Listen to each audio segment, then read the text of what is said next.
As you may be able to tell, we have taken performance people on the road. We've ditched Wimbledon for the English countryside and for the once tranquil village of Chadlington in the Cotswolds.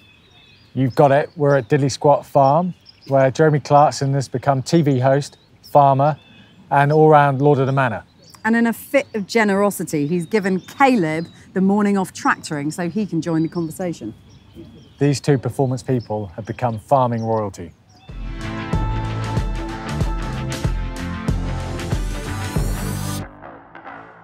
We're going to start this episode. We're going to go back 10 years.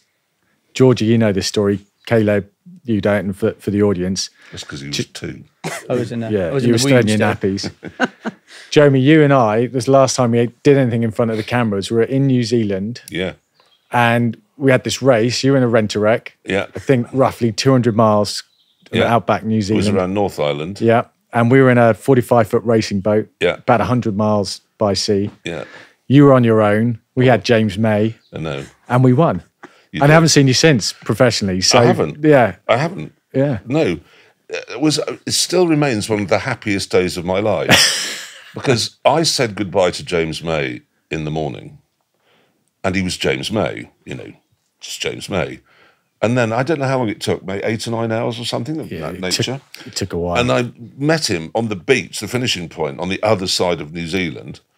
I have never seen a human being transform physically as much as he transformed that day. I mean, his face was swollen and tomato red, covered in sand and sick. And the man was, exhausted. Exhausted. Yeah. And it thrilled me. It was arousing to see that you'd very nearly killed James May. I think he had a terrible time. He hated it. He still says it's the worst day of his life ever. Yeah, He did call you Captain Misery. It's like, oh, let's all HMS jump Misery. aboard. Not me, no, HMS Misery with I don't Captain necessarily Misery. refer to He'd me. saved a little packet of peanuts, which was going to be his lunch, and it just, I don't know how fast you go, 30 knots? Yeah, something like that. It's just getting spray. And it's a catamaran, so you've just got the netting in between the two hulls, and he's sitting, so it's coming up into his balls, into his face, and he'd saved these nuts, which is going to be his lunch, and it was like, and he just took them out, and a wave just went, and took the whole lot. And then didn't they lose a camera? I think they lost a camera. We lost it. Yeah, we lost plenty. And then he couldn't even film him. Yeah. So he couldn't even see the misery that he would. We were trying to convince him because the rest of the crew were all sitting up high out of the waves. I said, you know, James, come on, get up out of the spray. No, I'm good here. I'm good here. So like you say, 8-9 hours, just constantly getting pelted. All the sun cream came off. Yeah. Anyway, I've always loved you ever since that because you were the man who made James May miserable for 9 hours. Even I haven't been able to manage that. Kaleb, are you a boat person? Do you like boats? Never been on a boat. Never. I'll tell you, actually, I went to for my 6-year anniversary with my other half, I went to Stratford and she bought me a dinner on a boat, went on a barge, went down, turned back round and come back. He's also never been in a taxi, on a train, on a bus, on an aeroplane. No, I don't need to. I just don't need to. Why do I need to? I took him in a helicopter the other day, and as we got in, he went, "Do I need a passport?" No, we're only going to look round the farm. I didn't just come back again. I actually, at the start, I was very nervous. Mm. And now you want one. Oh, yeah. What, a passport or a helicopter? I don't want the passport. I don't need the passport. Have you got a passport? No. Never been abroad. I'm guessing, I was told the other day if I got one, I think the first one's free, isn't it? It's not the cost of the passport people consider, it's the ability to go places with one. I don't need to. What about if you've got like a book signing in New York one day or something? I wouldn't like go that? there. No intent to go to New York. I'll just go to Chippy Norton, Jaffa Neal. I like it there. Honestly, when I met him, which is only, 3 or 4 years ago. It was more than that. Never, was it? Well, whatever. But you'd never been, it was because it was pre-COVID, wasn't it? COVID's just taken 2 years out of everybody's timings. You go, it was 2 years ago. You think, oh no, it can't have been. I spent all of COVID lockdown with you pretty much, just farming. Yeah. So yeah, no, I met him. Never been really outside of Chippy Norton at all. No, you sent me to London for the second time. Yeah. For the wasabi, which was awful. Have you been back since? Yeah, I went to the NTAs. And how was that? Awful. National Television Awards. I thought it meant National Tractor Awards, and I was well up for it. But it wasn't. National Television Awards, it's a collection of orange people milling around, going out to the A lot of lavatories. orange. A lot of orange. A lot of orange people. If you've got it all there on your doorstep, why do you need to go anywhere else? Well, exactly. I mean, everything in Chippy Norton, for the shops, the people, my family's there. I don't need to go anywhere else. My work, is, Chippy Norton's there.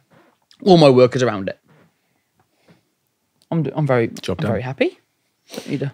Jeremy, you, on the other hand, very well travelled. Yeah. Travel all the time. Wasn't it on a flight back from Heathrow? I think I've read this in one of your columns that you're on a flight back from Africa, maybe, and you were coming into Heathrow and you thought, I've got a decision to make. I can either turn left and go to the Cotswolds, or I can go right and go into London. That was it was coming back from, I just can't even remember where we were. Well, hang on a minute. Why didn't you go to London?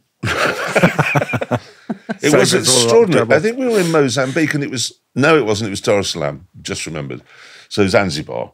And we were coming back and there'd been all that rumblings about COVID and it was, is it coming as what have you? And at Heathrow, we got in the car and it was, do we go right to London? And the weather forecast was good. So I said, actually, we've got all our hot weather clothes because we've been in Zanzibar. We'll go to Chippy Norton. And I've only spent, 3 nights in London since then, probably. Hardly ever go at all now. Do you miss it at all? Oh, I love London. I think it's a great place, but, and it's just quite nice to go there and have oysters and things that you can't get here. And see people who don't wear those shoes. What's wrong with these? Well, it's just, So you like London you don't wear brown in you town. You can have oysters. Don't wear brown in town. Why? That's the rule. Why? You don't wear brown shoes in London. Why? I don't know. It's just a rule. No brown in town. Stupid rule. Well, it's there. So anyway, it's quite nice to see people in black shoes from time to time. No, I wear black shoes. Yeah. You don't have to go to London. I can't wear black shoes. No, you can't. I have to wear these. So I guess the best way to sort of work this through is to think about it in terms of life before Clarkson's farm and life after Clarkson's farm, because it seems like for both of you, it's had sort of these differing impacts. So, Jeremy, what was a typical day like before Clarkson's farm? Oh, go to Heathrow. It always began with get up very early, go to Heathrow, go through Terminal 5, which I could do with my eyes shut, get on a plane. I mean, there was times that we were checking in with Richard Hammond and James May from the Grand Tour. And honestly, it would happen quite a lot. They'd go, where are you flying to today? And we'd look at each other and go, haven't got a clue. No, be somewhere You're ridiculous. A bit like Yeah, I don't know where I'm going. Just get me on a plane. But just, look, there's a ticket there. It'll say where we're going. And then we go and go, oh, no, we go to Egypt. Of course, Singapore. Oh, there you go. So I always used to write the things, so I sort of knew what the stories were, but I never knew what order we were filming them in, so I didn't really know where we were going anywhere. And then that was my day. Oh, dog interruption. Dog interruption. Yeah. No, that was my day, really. It was. And then, or I'd fly back. Sometimes you'd fly back, have time for 5 minutes, and then get on a plane again. Whereas now, get up, have a cup of coffee with him, talk about wheat. The weather. Talk about the weather. The weather's a big one. Talk about farming problems. Argue Councils. about our tractors. Talk about the council. And then that's it, really. And then go to bed. Go out. Well, yeah. I mean, my life hasn't really changed at all, to be honest. Oh, Kaleb, that can't be true. All right, then, okay. So I get up in the morning, normally about 6:30, go and feed my calves, go and do my pigs, go and check the animals around the, whichever farms I'm looking after.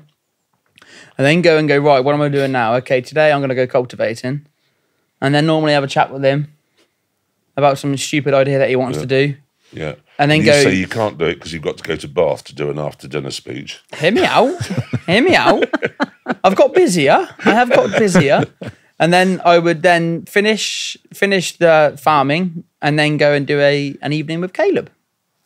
And what does that entail? Just me on stage with someone else talking a lot. How's that been though? Because it's quite different, isn't it? It's very last different. 5 But I years like it. I like, I like telling the story. What I like about it. So I did one on last Friday. I did an event in Bath, with me, and there was 1,100 people turned up, and majority of them were very young kids, 12-year-old, 12 to 24, my age group. And what I like about it is how I tell my story, how I started with 3 chickens to where having a very successful contracting business. Nothing in terms of the television. This is all happening, and then seeing the kid's face at the end and going, "Mum, can I have some chickens?" That is what I get my adrenaline from. Getting them kids out there and just doing something that they wouldn't normally do, instead of, get up, go to school, come home, sit on the sofa, do nothing. Where instead now they're going up, they're getting up, they're going to school, they're going to go and get the chicken, they're going to go and try and sell the eggs. It's a hard thing, actually, trying to convince someone to buy your free-range eggs, without a stamp on them. It's quite a hard, Yeah. And that's what I get my buzz from, I think, just from standing up and telling my story and how I started, and knowing damn well, leaving there and going, them kids in there are going to have the motivation to get out there and get a job. But so that's great, inspiring youngsters. But what inspired you to get into it? I don't know, money. It's a good a motivator as any. Well, it's just I wanted to try and take. I wanted my own farm. I mean, you're Jeremy's obviously master in this program. Jeremy's boss, yeah. You're Jeremy's boss. But who did you learn? Who do you learn to trade from? Paid, well, they're like master and apprentice and master, aren't they? They're both doing it for each other. It's the wrong way round. I am definitely he is my young apprentice, but he knows more about it than I do. So I'm not your young apprentice. Well, you're young. I'm young, and I pay your wages. You pay some of my wages. So, but it's I should be paid looking after you. You are paid for looking after me. I am actually, yeah. Let's put it this way. What have you learnt from Jeremy?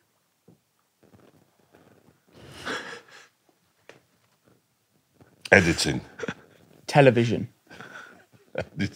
And a bit of geography. I know where Africa is now. Jeremy, what have you learnt from Kaleb? Oh, the list goes on and on and on. I still haven't learned how to attach anything to the back of a tractor. I don't think you ever will. Truthfully, you're not going to learn that. That's a skill you're not going to pick up, okay? We're getting it there. I'm doing it forever for you. The problem is, in life, if you're me rather than him, is you have to know, for example, the CCTV system at the farm. There's an app. There's an app for everything. There's an app for the Hawkston delivery thing in there. There's an app for everything. And you have to know how all that works. You go into the plant room here, which runs all the water and what have you, and you have to know which is the spring water, which is the bore water. You have to know how to get into Mali, where the terrorism is most likely to strike if you're in Nigeria or Niger or wherever. You have to know all these things. And then when it comes to how do I attach that tractor, there simply isn't the space in my head. But I know all of them things. Not the terrorism part of stuff, but I know where the water and the spring water and the bore water comes in.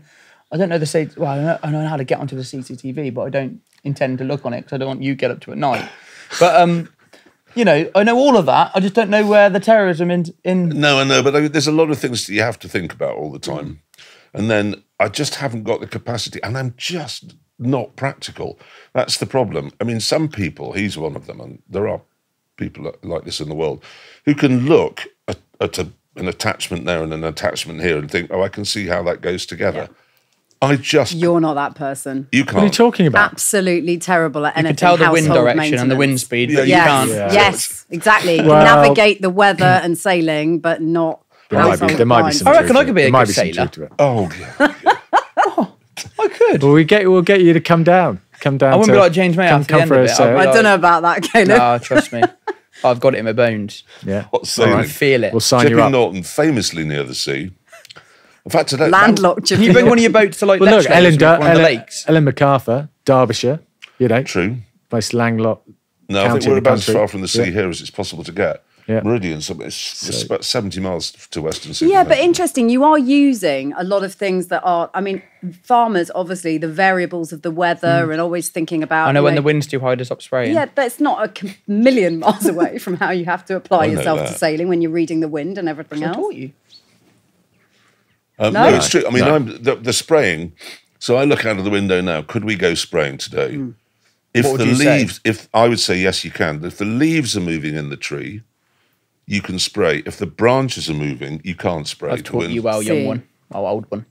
So, but I'm looking today and I'm saying leaves really, the branches aren't moving, so you'd be okay for spraying. You're fine. But so it's an interesting point now. How much do you guys get into the data of farming, or is it just gut? Is it just you've grown up with it? You know, I've been look at the farming. leaves, or do you actually look Quite at a the big weather thing. forecast? The other day I was thinking, I've been farming for 11 years now. How long have you been farming? Not that long. I mean, I'd only bought the farm in 2008 and I paid no attention to it until, when was it? That was the best time of my life. I was in London. Well, I wasn't. I was in Terminal 5. But it existed. And then I started. When did I start? 3 years ago. Yeah. What was that conversation like, Kaleb, when Jeremy came to you and said, I've decided that I'm going to do this myself with your help? So the guy that I was working for retired. And I was like, okay, I've got a contracting business. I'll go and focus all my time on that and try and grow that. And then he came along. He was like, Kaleb, I'm gonna farm this myself. With I was like, what? He was like, I think I could farm this myself. We haven't got the old guy that was farming this. And I was like, again, I'm trying to learn. I'm trying to understand how. And then he was works. like, can I? Yeah, would you be interested to come along and help me, and we could do this together? I was like, what? Really? No, he wasn't very happy. Do you think you underestimated the size of the challenge? Yeah, no, I did, because in my head I thought, right, we've been farming for 12,000 years as a species. I mean, it must be in our DNA now. It just must be. Yeah. You get if humankind does something for 12,000 years, you have to have an understanding. It's like eating and breathing and having sex. It's just, you don't have to be taught how to do it. It's just obvious. And I really thought you'd just go along, put seeds in the ground, some weather was going to happen, and then you'll get food. And how hard can that be? Well, I mean, I've just been staggered at how difficult it is and how badly paid it is. And now, of course, we've got even more problems. I mean, there's a genuinely interesting thing we're doing this year, I think it is anyway, is because you've got all the different ways of growing food. So we're growing wheat all the way down from, well, it's a couple of miles, isn't it? Probably a mile and a half, 2 miles or something, in all the different fields, all in one great strip, but we're doing it differently in each one, with regenerative farming, spraying normally, planting wheat after we grew Echium last year, and all these different ways to see. Because, I mean, the fact of the matter is the government subsidies are all going. They'll be gone completely in 3 years. 3 years. 3 years. So there'll be no money from the government at all to help grow food. None. And then they said, well, we're going to give public money for public good, which is a slogan that doesn't mean anything. And then, so we didn't know what it meant. So you don't know what you're supposed to do, what scheme to get into, and where, you just don't know. And then they said, oh, no, actually, we do want to grow food. So the government keeps changing its mind. Well, it changes its mind as often as it changes its prime minister. And then you don't really know what you're doing. So I am actually starting to pay a lot more attention to, God, what should we be doing? Because you want to grow. I mean, if all farmers said, one of those anti-oil people, I can't remember which group he's from, Judean People's Front of Judea, one of those. And they just go, just stop farming.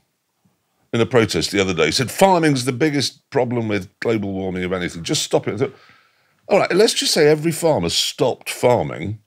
What would you eat tonight? Nothing. I mean, what would you? He wouldn't be able to eat. I bet he's a vegan. There's no common sense to Yeah, it. well, he's got. Why don't you stop light aircraft? Go on your bed. Go on your bed. But no, so there's a lot of things to pay attention to in the modern world. So while Kaleb can go out and tractor to his heart's content, I'm trying to think, yeah, but what are we supposed to be doing? And then, of course, you've got the council on your back the whole time. Well, I have. You have. But you made a really good point about that in series 1, because when Charlie came to you and produced this sort of spreadsheet that ended up telling you that you'd made 144 quid or something for that year, it's like, what are you going to do if you're a farmer that doesn't have an Amazon deal, that doesn't have the Millionaire Programme and doesn't have a column? No, I know. Then what? Well, they normally work on another job as well. Farmers. Yeah. Farmers. All farmers I know normally work on another job. Like what other jobs? Truck driving. You can literally do your animals in the morning, go and jump on a truck, drive a lorry back and forth, get back at 5, 6, whatever, and then do your animals again, then go to bed. But it's bringing another wage in. That's such a grueling gig, It's honestly, it's very difficult. Every farmer out there's got 3 or 4 jobs probably. But like you say, when these subsidies stop, then what's going to happen? Because what sort of percentage of revenue are those? Well, they were 2 years ago. There's 1,000 acres here, so you got a basic payment of, just for having the land, of 80-something thousand a year. I know that sounds, I've got 80,000, what are you moaning about? But, take your expenses out, by the time if you buy a tractor, Yeah. a tractor's £100,000. any bit of, just a bit of that cow crush we bought, which is just literally a metal fence, £10,000. So it sounds like a huge amount, but actually the farm will just eat it in seconds. Yeah. With every time you have to buy anything, it's your £80,000 is gone. And then it dropped 20% the first year, and it's dropped 20% again this year, and it'll go in 5 years to nothing. So farmers, because the idea was that governments around Europe and the world actually paid farmers to grow food to feed people, because they knew if you went to the supermarket and had to pay what food had cost to grow, people would riot. I'm not spending £6 on half a dozen eggs. Well, it's like milk, that's how much isn't it? Or milk. That's how much it cost to make. So all food was subsidised by governments via the farmers. And now somebody's decided that's not going to happen anymore in the UK. So, I mean, there's people say, well, buy our food from abroad, but they did that in 1939, and then the U-boats came. Well, they basically turned around and said, look, grow wild flowers and stuff like this, which is brilliant, lovely to look at, fine. But you take 100 acres of wheat out and put it into flowers, that's 100 acres is going to supply, 300 tons of wheat? That's a lot of bread. That's a lot of food. So what's the answer for farm? Like, what's the future of farming in your opinion? Close down DEFRA. Literally close it down, send them all home. I mean, you wouldn't believe how many hours of the day, you haven't seen it, the cows. No, I've got cows, I know. No, I know, but you know what it's like. Yeah. So when a cow's born, you've got to tag it, which means basically you give it earrings. And then you've got to marry those numbers in its ears up to its mother's number. And then, which takes a long time, and it's really difficult to do. And then you've got to phone it all through to DEFRA, who actually start the thing by saying we're all working from home. And you're like, really? And then when I finally got to the end of it, you haven't seen this, and you have to give your CPH number or CPH number to read it out, and the machine can't recognise it. You read it over, and the day's going by now, and it goes, I'm sorry, but your phone number doesn't match up to the number. I'm like, well... Start again. Yeah. The amount... And you've got 3 days to do that as well. Yeah. Normally you're carving cows, so therefore you're doing the buckets, you're making sure the mum's okay, you're bedding down, so it's a day. And you've got to spend a day with someone who can't be asked to go to work on the phone talking to a recorded message. And it's not... I mean, that happens on so many levels. There are so many things. Oh, you can't do that because... And it's just extraordinary. I mean... Coming up the drive, every day, if I see somebody coming in a pickup truck, it's somebody coming to do a job of work. They're coming to mend a fence or fix the garage, the tractor one door, or it's him or Kieran, his brother, or whatever it is. If it's a Vauxhall, a rented Vauxhall, it's someone from the government who's come to tell you to stop doing what you're doing. And it goes on and on and on and on. And the first thing that would help farmers is if DEFRA let farmers get on with it. Because how many bad apples are there, farmers? A few. You get the odd one or two. You're going to get the odd one. The farmer's not out there to harm animals, to, destroy the... what gets me about farmers, we've got a lake down the bottom, haven't we? Yeah. So a pond, a lake, whatever, But who pays for that to be maintained for the animals and the environment? You. Farmers. Yeah. No one else is doing that. So if farmers are that bad, why are they paying out their own money to go and, build a lake or dig pond, put a dam in, run the woods. So now you've got this amazing voice. Do you feel a responsibility to work with NFU and take on DEFRA and so on to get some of these... Become proper farmer role models. You're so busy fighting them, or not fighting, you're so busy dealing with them Ticking all the time. boxes that they... Ticking the boxes. You haven't got time to go and say, what are you doing with them? They're not even working there. No, go on your bed. On your bed. Or sit. One of the two. Come on. Sit. No. You see, I haven't even got time to train the dogs. See, not even the dog wants to listen. Not even the dog. But it is, I mean, farming is going to be a problem. But that's why, I mean, without wishing to blow smoke up his bottom, it is nice that you get Kaleb, who's, you're 24 now? 24, yeah. Yeah, he's coming along and he's going to fight. And I actually think he probably will be able to work out how to make it pay. But sitting where I'm sitting, there's not a cat in hell's chance. I mean, do you know how much that cow enterprise cost to set up? All Oh, building the barn, buying the cows, 150? buying the crash, 180. 240,000. That's a long time to pay that back. So if you want to build a barn, buy, how many cows do we buy? 19 cows, breed them, vets bills, food, bedding, giving them a house, buying the equipment you need, fencing, it's £250,000. That's when a farmer doesn't take a wage though. Yeah. You cannot take a wage on that. And then when I'm working for myself, you're going to get TB. When I'm feeding my calves in the morning, so I bought 8 calves. I'm buying, it's like a little bit of a new business idea that I'm doing, buying calves in and then, feed them on milk, which cost me about £200 a calf, and then selling them at 9 months for trying to get a profit, trying to see if it would work, Anyway, but I worked it out the other day. Do you know how much my hourly rate is? Well, I pay myself for doing them calves. What is it? 50p an hour. Oh.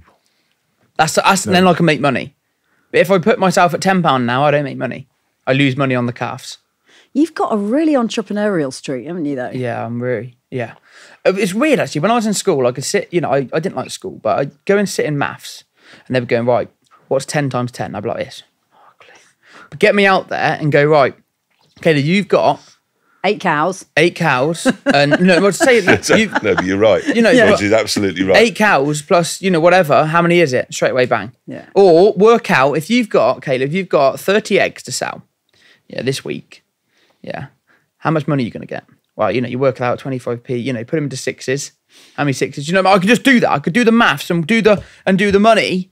But when it comes to sitting in a classroom and adding up and because you're practical and you're interested in it. Well, I'm interested in making money. I want to make as much money as I can to buy my own farm. You don't like sheep, and I want to know why you don't like sheep and what your problem is with sheep. What's your problem with sheep? I mean, basically, a sheep's mind. Answer that. A sheep's mind is got 2 things. It's got 2 things on its mind all the time. Well, 2. 1, killing itself. Yeah, that is one of the 2. Yeah, what's the other one? Running away. Or getting out. So it can kill itself. Well, yeah. But I mean, basically, it wants to get, you put it in the best field ever, lovely grass, and it goes, right, this is lovely. I'm going to go and kill myself now. Where's a fence? There it is. No, somebody told me, or sent me a video the other day of a sheep that had deliberately put its head in some stock fencing. It got stuck there. And then a badger came and was eating it as it was stuck from the back. What's the sheep thinking? And the sheep was, but no, its face Not was a lot like, at that point. I am being eaten. But it had a completely resigned look on its face.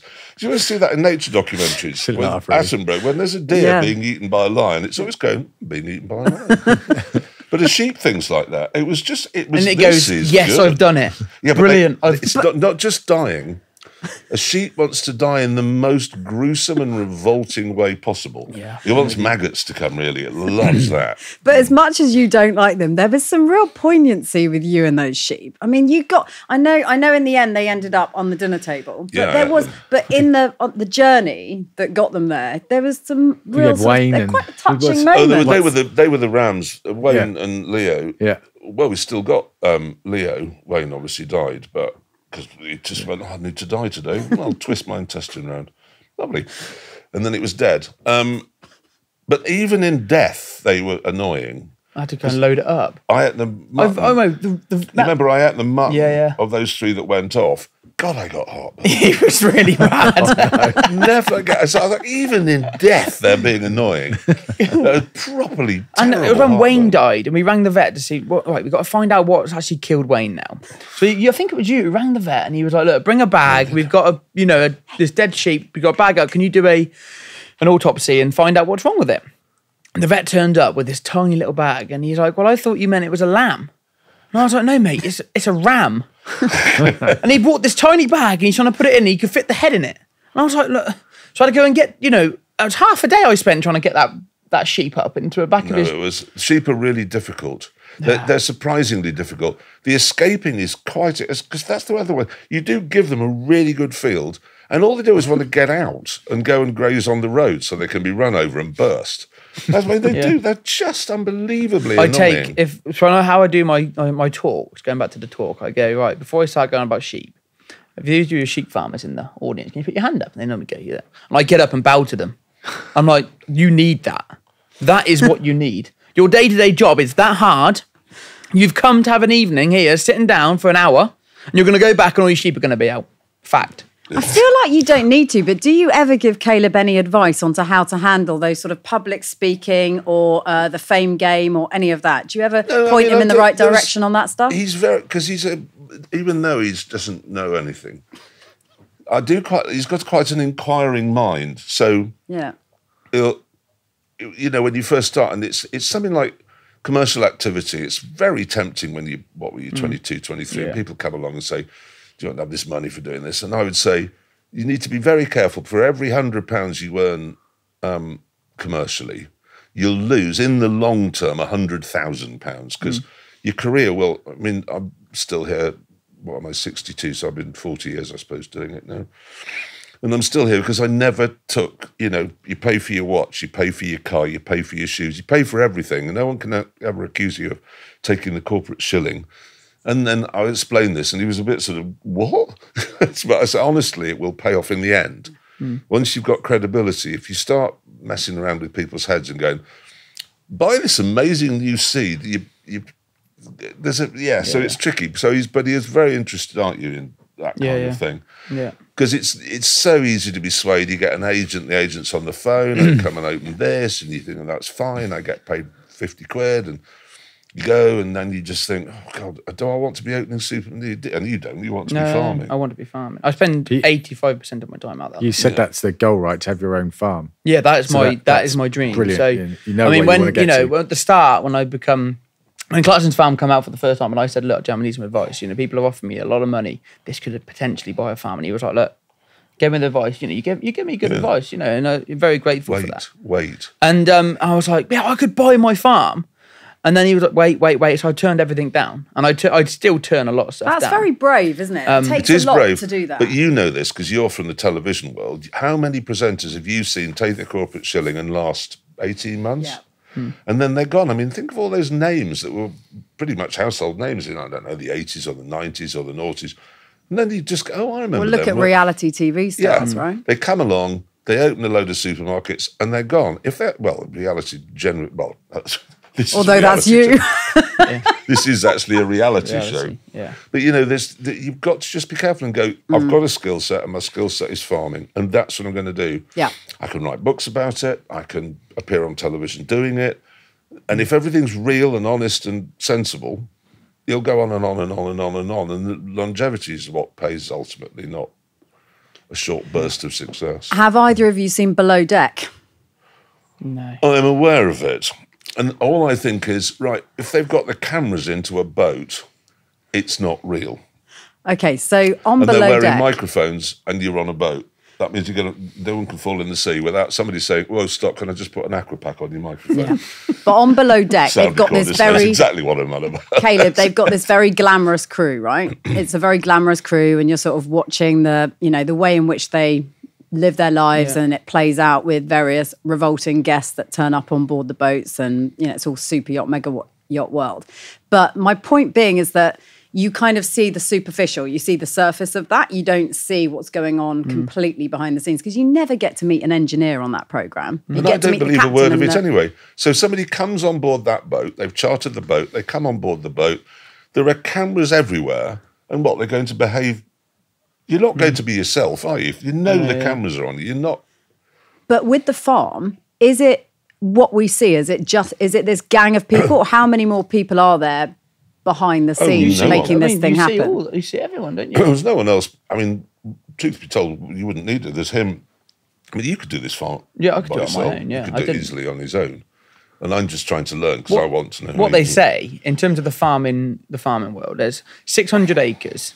Is one man's work. So that is everything from cultivation, drilling, spraying, combining. I mean, in the summer months, you get someone else in just to sit on another tractor for you and help you out. But 600 acres is one man. And what do we farm here? 540? Yeah. So, a bit more than that, isn't it? It's 560, isn't it? Whatever, it's that sort Anyway, and then the other half of the farm is grass. So technically there's management there as well. So, in terms, I could probably do the whole thing on my own. But then you've gone into your... Well, I want to learn, which is what the programme was about. And then we both need Charlie, actually. Yeah, Charlie, I mean... Charlie's knowledge of... On 1,000 acres, there's a lot of paperwork as well. And I don't even understand the paperwork side of it. I can do the passports of the crops and everything like that and the cows, but when it comes to a certain thing, I mean, you need someone like Charlie on a farm, and every farm would have that. Also, how lonely would it be if it was just one person? That's what we say all the time. You know how many farmers are literally on their own. I mean, absolutely on their own right now. And they're on a tractor going up and down, and all they're thinking is, I'm going to have zero money. You know, and they've got to put food on the table at home. They've got a family at home, and they have no money. So why the suicide rate now among farmers is just, there's a greater number of accidents than all other jobs put together on farms. And the suicide rate now has overtaken vets, I believe. It's because it's lonely and they aren't being paid. I mean, imagine if nobody would go to work if they knew they weren't going to get any money. And they were going to be on their own all day long with their own thoughts. Well, that's a good thing about a farmer, though, isn't it? I mean, I wake up in the morning, it's not work. I mean, it's not. We're it's very a way lucky of life. because we do have. There's quite a big. Yeah, I mean, you get, the cameramen.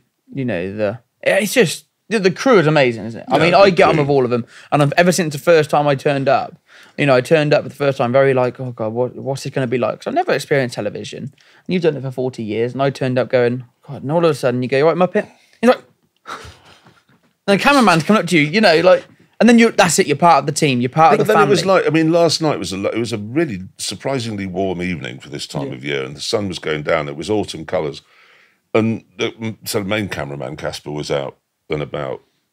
He's always out and about, filming insects and birds and trees, and he was out topping, and I was walking the dogs, and we just met up and you stand around chatting, and we're very lucky that we've got that because if you're just one farmer. If you didn't have that support network, really. That's the modern vernacular, but it isn't. I wouldn't think of it as a support network. Just but it was friends to talk to. The three of us and actually your brother was there as well, wasn't he? Normally in a field like that, the farmer would be there on his own all day long.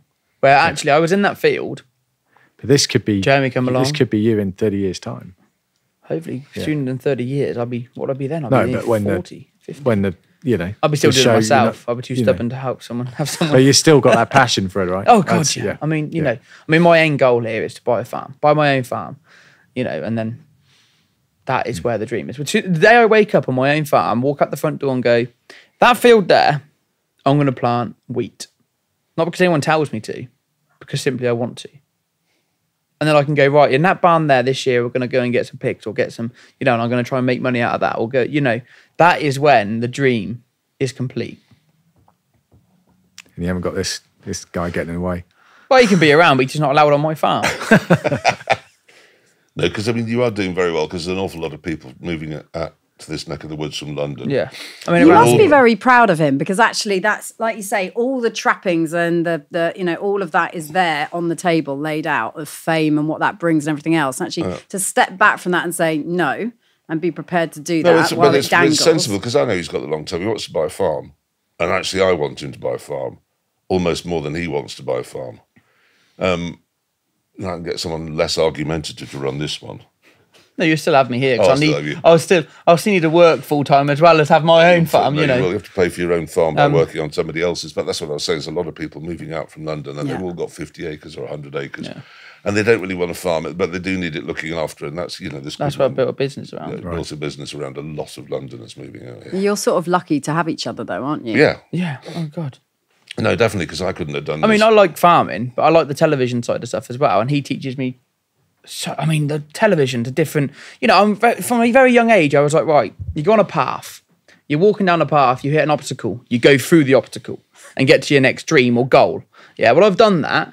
And I put, the obstacle is, when I buy my own farm, the obstacle is television come along. And I'm like, all right, I'm going to go, instead of running away from it or going, oh Christ, I'm going to go through that. And I'm very lucky to have you.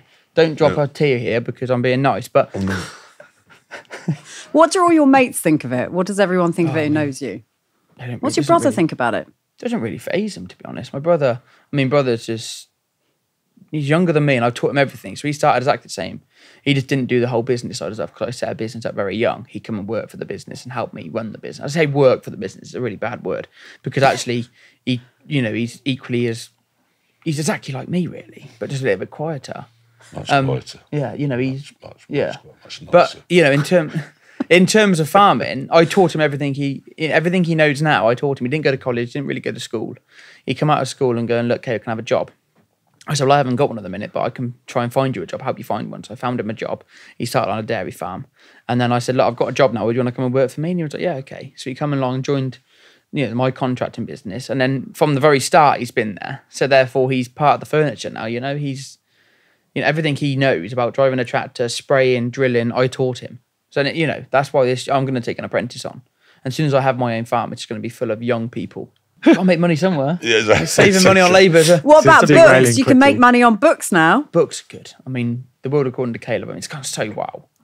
I mean, you know, did you see the other day? Are you out Did you see? selling? Sunday time? Sunday You out selling Jeremy? Or? Number 8? No, I wouldn't want to. Where's Jeremy? I don't want Where are to you on? because then, you know, it might upset him. Table one. It might upset him. I don't want that. So you don't want to get Jeremy. fired. No, it wouldn't upset me.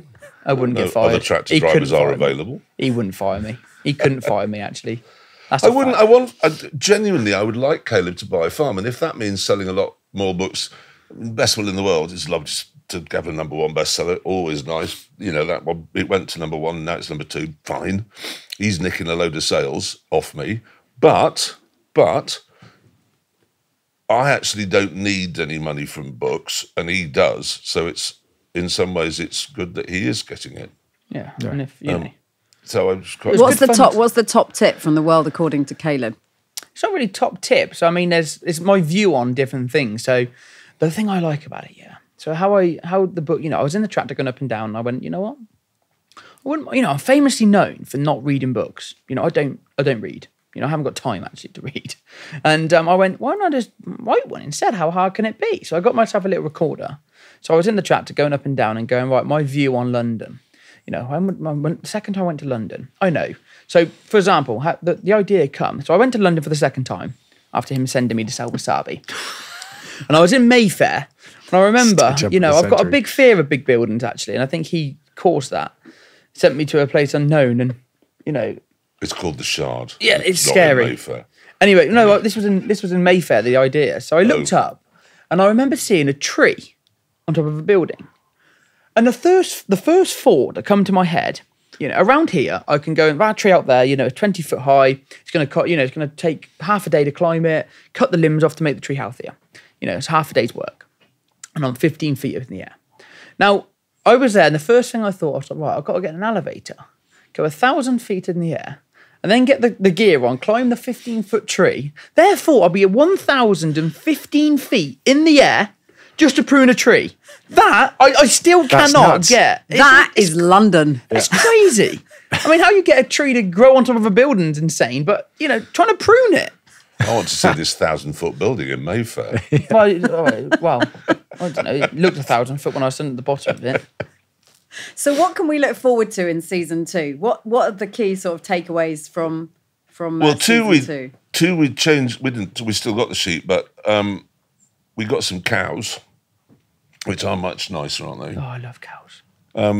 We had an argument with cows, didn't we? We're not fans of cows. Why, did you are have we? your dog on the lead, did you? We got a little bit of land with some, not our cows, but we got The local caught farmers' up. We got a cows. miniature dachshund, Ginger, And it was causing the who problem. you know, little She's dogs a nightmare. took on the cows. We had one of the Bellatrix, our Had Bellatrix eldest, on my back, Your back, yeah. and running through this field, and they came at us from three Pincer different movement. angles. So you're whoa. You're blaming the cows. Absolutely. I want to hear the 100%. story, so go on. Well, we were pincered. We were kind of. I mean, it they was came very at us and- threatening. It was So really they are. scary. They Basically- came at us from 3 different They angles. want to know everything. That's what Somebody said the other day you stand more chance, I think it was of COVID, a politician said, you stand more chance of being killed by a cow than you do of dying of COVID. So I looked into it. Unbelievably large amount of people are killed by cows, but they're usually ramblers, so it doesn't matter. But that's what the problem We is. You were walk rambling through- on our. well On been our considered we were ramblers. rambling If on it our was own your land. field, so it's But if you walk through a field of cows, you've got to accept that they're very strong. I mean, they don't want to hurt you. They just want to. It looked like they wanted to. They were How do bloody you stare aggressive. down a cow? You just gently walk away. Oh no! Wait a minute! Attack cow, Genghis. Oh yeah, but I mean, she The was. attack cow was. She was a different honestly, breed of. That was She was horrible. She was horrible. Is she still horrible. around? No. No. Genghis had to go. Genghis was properly annoying. So she's not called Attack Cow now, she's called Genghis. Well, she was Attack Cow or Genghis, or sometimes Chris Bonington when she did that I mean, look mountaineering. at the sign on the right. Look at them. Look. There you go. Yeah, free. But then you're not allowed to put those up. So Is that cruelty? you can't even put danger bull in field, because if the bull then attacks somebody, what you're doing is, if you've written danger, you're accepting you knew it was dangerous to put a bull in a field, and therefore you're liable. So all you can write is bull in field, and then let people Make their own minds up. Make their own minds up. So all of that, bull in field, no red trousers, which You is put bull in field, enjoy. enjoy. Presumably that's okay. No, because that's encouraging. Because we had one the other day, that woman who put a crock into a... You lift a gate post out when you've got double gates so that you can open both of them, get a tractor through and kit. Took it out, and we were in and out all day long, and she was trespassing on the farm, somehow put her foot into this hole and then bruised her leg. I'm suing you. And there's nothing you can do. So, but we were in and out, and then you should have put the thing back in. So yeah, it's a constant frustration, that sort of thing, isn't it? But anyway, we got cows for season 2. I wanted to ask a question about talking about tractors and automobiles. Going back to the petrol heads, if you, and we're going to take tractors out of this, so any car, rest of your life. That's not fair to Kaleb. You've got to. No. I think it is. What would it be for the rest of your life? You had to pick a car. What would it be? I actually chose, for my 60th birthday, because I couldn't have a party, I bought myself a Bentley for my 60th birthday present to myself. And my grandfather did this, well, he always had Bentleys, and so I thought, and he always used to say, this will see me out, this one. And he lived quite a long time, so he kept having to buy another one. But in my mind, that'll see me out, the Bentley. And what is it? Which Bentley is it? It's a Spur, flying Spur, which is, I mean, and the most annoying thing is I was really pleased with it, and it came, and it's a lovely car, and I like Bentleys. And then I opened the newspaper the next day, and Prince Andrew's got one. And I've got to be honest, it takes some of the sheen off. Yeah. And then I was thinking, oh Christ, the only person I know who's got one of these cars is, well, I don't know him, but, he's Prince Andrew. And then turned on Reacher, the new Reacher programs that Amazon's putting out. He's got one. So I'm like, oh, great, Jack Reacher's got a Bentley. That evens it out. Okay, yeah, it's fine. That evens it out. I don't know what I would go for. Nissan. Probably a Skyline Evo or something, 8. or an Evo, or basically my cars that I like are the ones that are in the 2000s. Like the Evos, the Subarus. Proper boy. I mean, I've got a racer. Nissan I've got a Nissan, Like an 350Z. Impreza kind of yeah, thing. Yeah. But I wouldn't want to race them around. I want to buy them, put them in a barn, and then when I'm old enough, I can go, right, here you go, Oscar, have them. Also, You'll probably sell where them do you all go? and go partying. If you're not going to go beyond Chipping Norton, what are you going to do with them? Well, it's a perfect place for them, actually, the Evos and around here. I mean, it's just, the fun you can have around these back roads. We've just filmed, which has shown Scandi Flick, where we had an Evo 8 and a Subaru Impreza, and I had an Audi, and he said, oh, God, please, can you bring them back in one piece? Well, obviously, James May smashed the Evo out of... Yeah. You put a comment up, and I said, oh, please, can you bring the Evo and the Subaru? I'll buy them. Richard Hammond's bought the Subaru. And then James... And James has ruined and you don't want my Audi. What? I mean... What do they think of this farm project? James won't have watched it. Well, he will, but he won't admit to it. He says that farming is just big gardening. That really annoys me. That annoys me. But I'm not interested in anything he does. He's interested in light aircraft and motorcycling. I think Hammond was very funny, because, Hammond is very funny, but he said, because it was very successful, the farm show, when it went out, which nobody was expecting. I wasn't. Nobody was. Nobody was expecting it to be successful. And Richard Hammond said it was a nightmare walking around with everyone going, oh, God, have you seen Clarkson's farm? It's really good. And yes, I have. He said, I was really pleased for him. Completely. I'm so happy for him. Did you really not think it was going to be a hit? But you know how to make television shows. You Yes, know I what but connects with people. No. I didn't think this. I thought it would serve a gentle disappointment to an army of petrol heads. I've done really car shows mostly all of my life, and I just thought, this is so completely different. You're going to get a petrol head audience, you're going to tune in, thinking, oh, it's Jeremy Clarkson, it'll be tractor racing and everything will blow up. And then he'll say something inappropriate. And then they'll get halfway through programme 1 and go, what the bloody hell is this all about? He's just going up and down in a tractor at 11 miles an hour. Not even that, 11 kilometres an hour. Yeah. What? And of course it just went... And when Is you it open it up, chemistry? Is it the chemistry of people on screen? What is this? What would you put the success down to? I mean, obviously he was what they call a breakout star, which is quite good. Gerald was... I mean, the cast was great. Yeah. It can't be the chemistry because nobody has chemistry in the first... That's one of the funniest things. I watch television companies trying to do that. And they get a new group of people and they put them together and go, have chemistry. You can't. Chemistry comes with time. That's what happened on Top Gear, because we had the three of us, nobody really watched us when we first started, so we could develop chemistry over time when no one was watching. Then Richard Hammond went upside down first time. Been upside down a lot. The first time, and he knocked his head off nearly.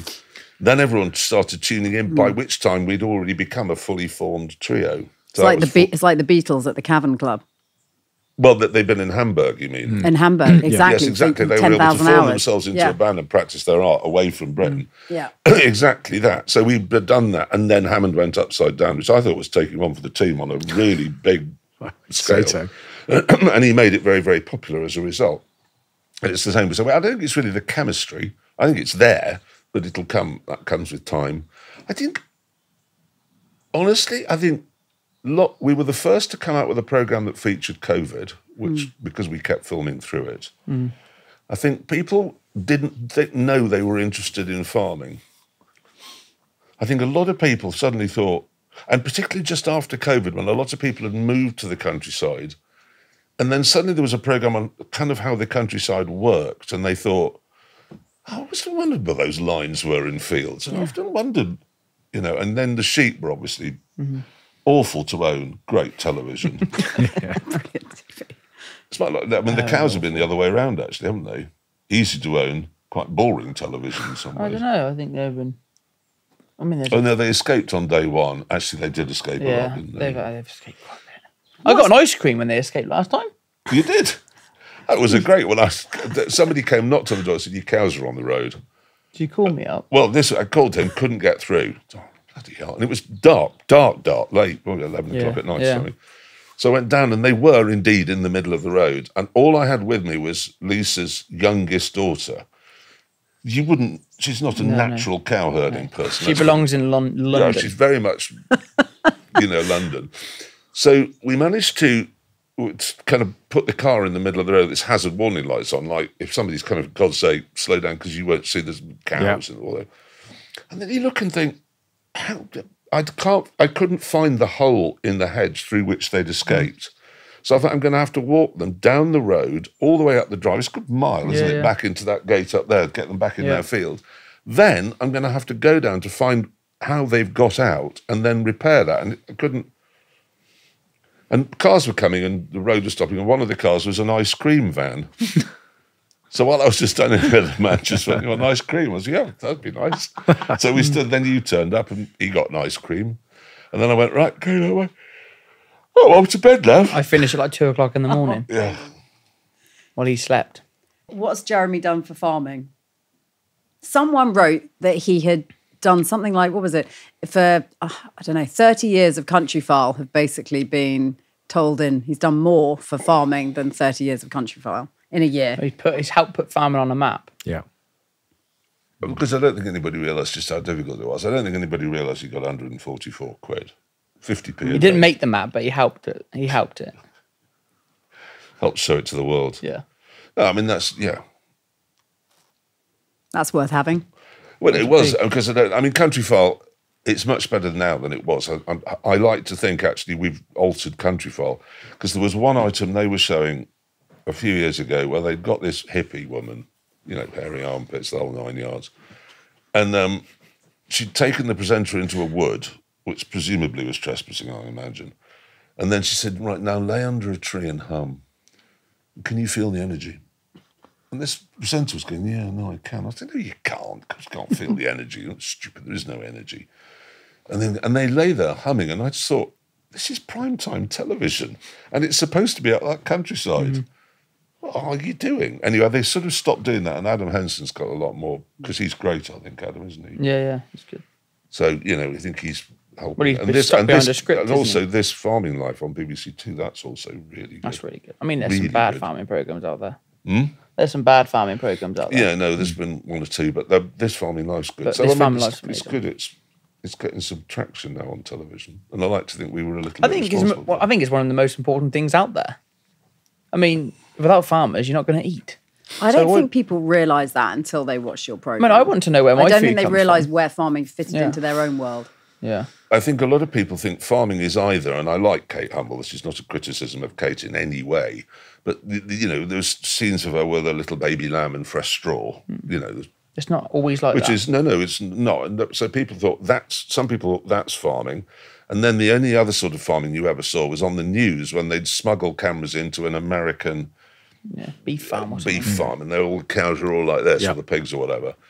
And they didn't realise that actually most farming in the world, and certainly 99% of it here, is sort of in between Kate Humble and American factory farming. But from your background being so different, there's almost an integrity to coming in.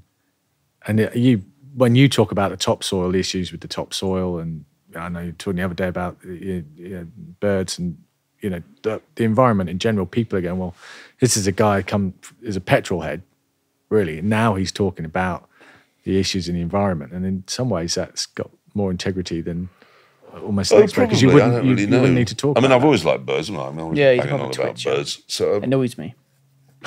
Why does it annoy you? He just all he talks about is birds.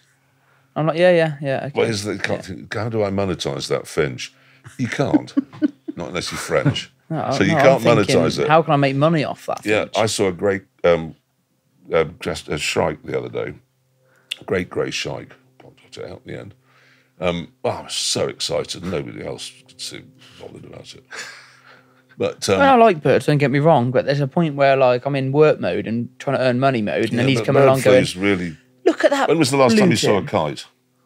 Oh, yesterday. No, you didn't. Yes, I did. I was on the But tractor yesterday, and I see when it was picking the worms out the ground. And Kites- pigeons, on the other hand, Pigeons are immune to bird flu. how? They just are. They're like the rats of the sky. They are the rats of the sky. Pigeons are immune to bird flu. Who knew? Is that actually real? Yeah, that's true. I was researching bird flu last week because it's terrifying what it's Yeah, doing. it's quite. I mean, it's Not just a poultry farm. You won't be having a turkey this Christmas. Won't we? turkeys. No. Well, turkeys are the main carrier, actually. Turkeys, you will not be having turkey or goose, actually, realistically. No. So how big a problem do you think it will be? Bird flu? Yeah. Not will be. Is. Is absolutely massive. In America now, there's one that, like in Florida, 99% of all the birds are dead. And if you go to the beaches of Britain, they are carpeted with dead seabirds. There's another big problem as well, especially the year we're in autumn now. Yeah, this time of year. Now farmers normally get out there, cultivate their land, plough, which brings all the seagulls. They're here eating all and then of course they're normally a carrier of this bird flu, so therefore they're bringing it from the coastal side inland, and then it's just spreading like it was like COVID, isn't it, for birds? I shoot, pheasant, game shooter. And I'm struggling morally to do it this year because you think if I shoot a pheasant and I don't pick it, and then a kite, for example, something that eats carrion, comes along and eats that pheasant, you're not helping. Put it like that, and it's wiping it. There are some bird species. I've turned down all the shooting dates I've got this year. I'm not doing a few, but not as busy much. doing I'm not book shooting. signings. We're not shooting here. Gonna buy that farm. Down. Yeah. I just thought, well, A, it's very difficult to get because of Brexit. You can't get the birds. And B, I just think I don't want to contribute to because we're wiping out. I don't think you'll see a gannet after this ever again, or a skewer ever again, or an all ever again. I mean, there's so many birds you won't see ever again. They're just being killed. All of them are being killed. It's terrifying. Yeah.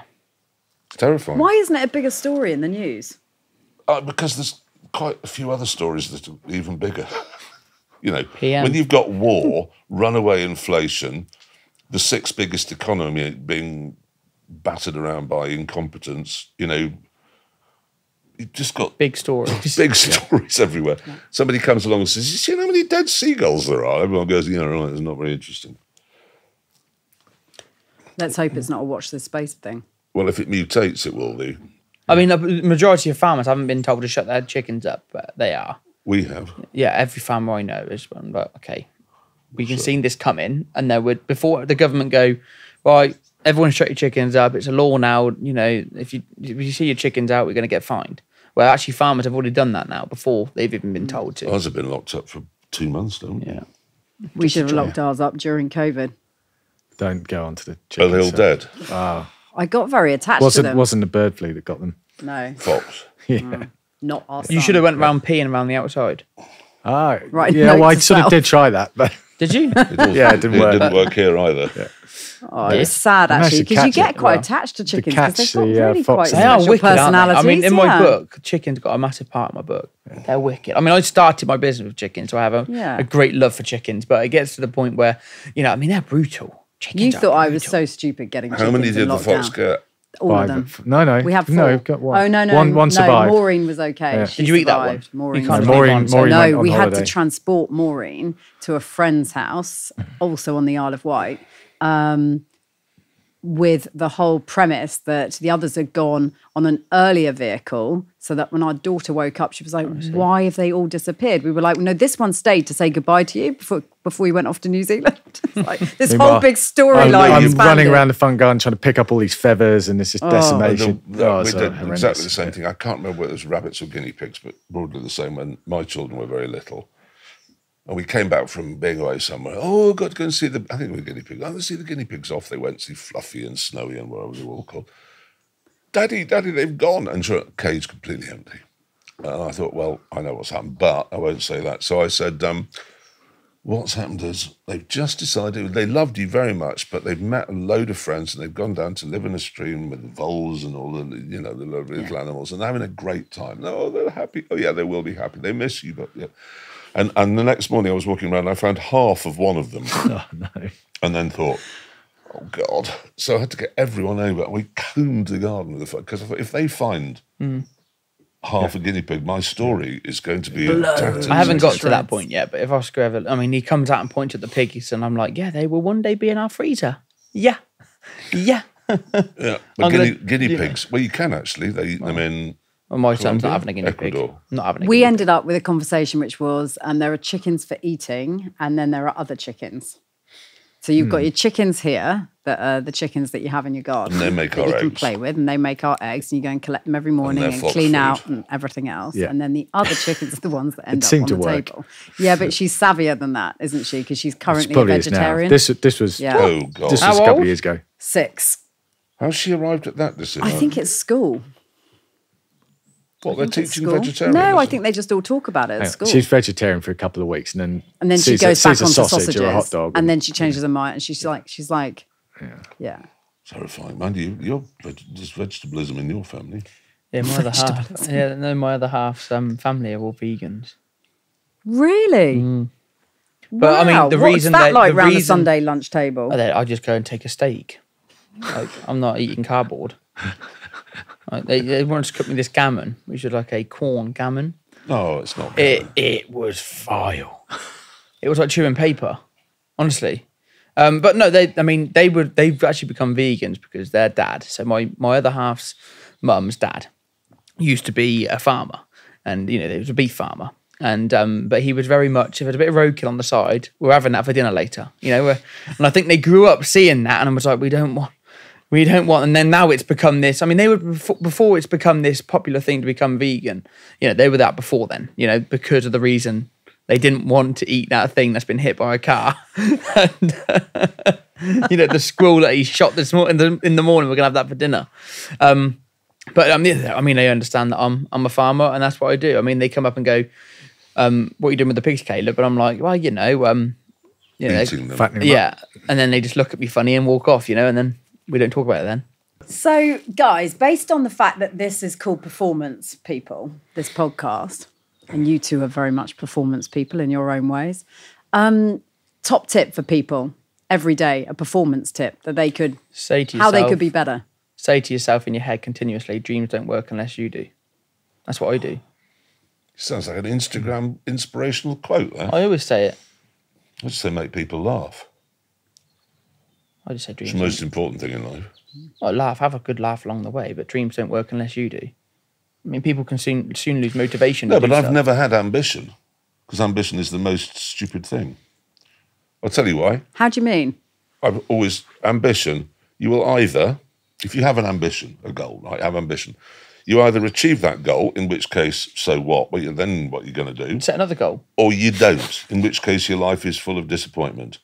So it's either going to be empty or disappointing.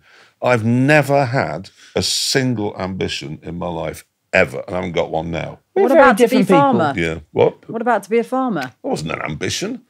I was contractually obliged by contract, obviously, to make a solo television program. And I know Amazon wanted me to go jet skiing out of helicopters on mountains.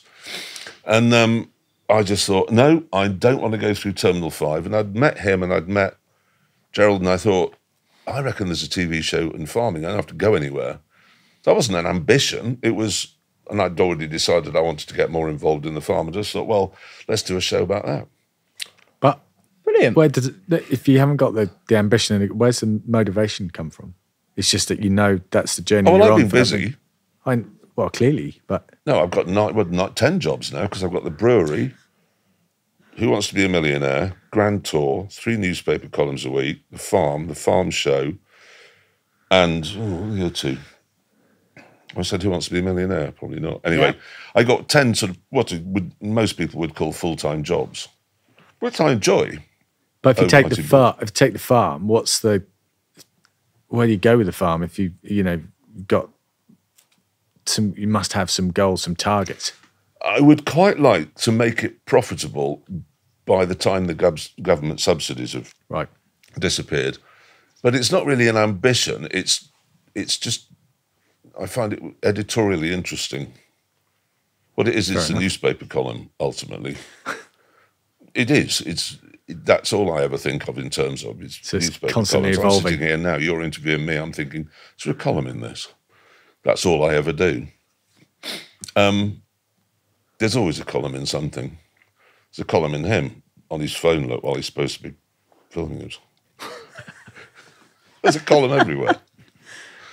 David Cameron broke my tractor the other day. That's a column. That's a headline. Yeah, that is a headline.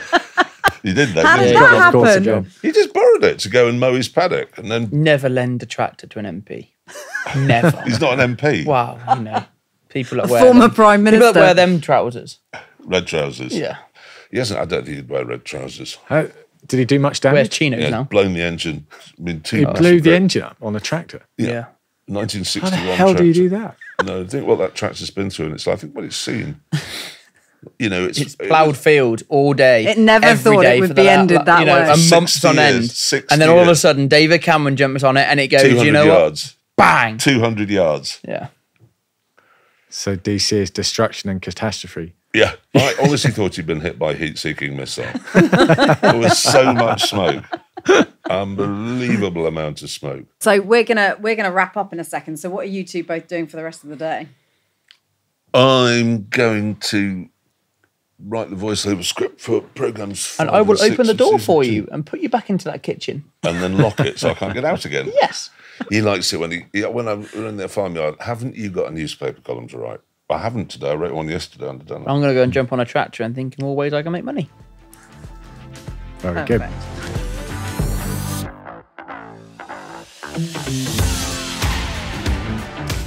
So we're here in the barn in Clarkson's farm, doing the summary of our catch up with In Kaleb front and of Jeremy. a Lambo. It's a very impressive tractor, It I is. say. Yeah.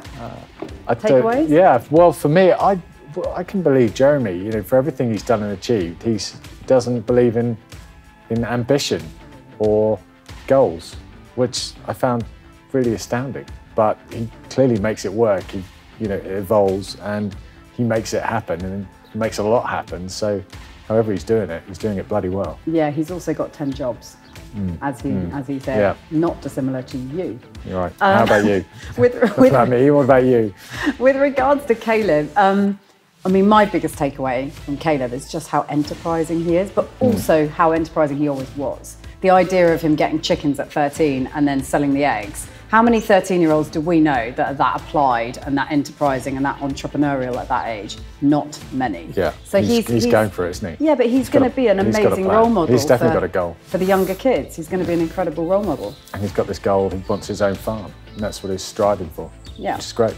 Thank you for watching or listening. We are Ben and Georgie Ainslie, and this has been Performance People. And remember, from what we've learned today, dreams won't work unless you do.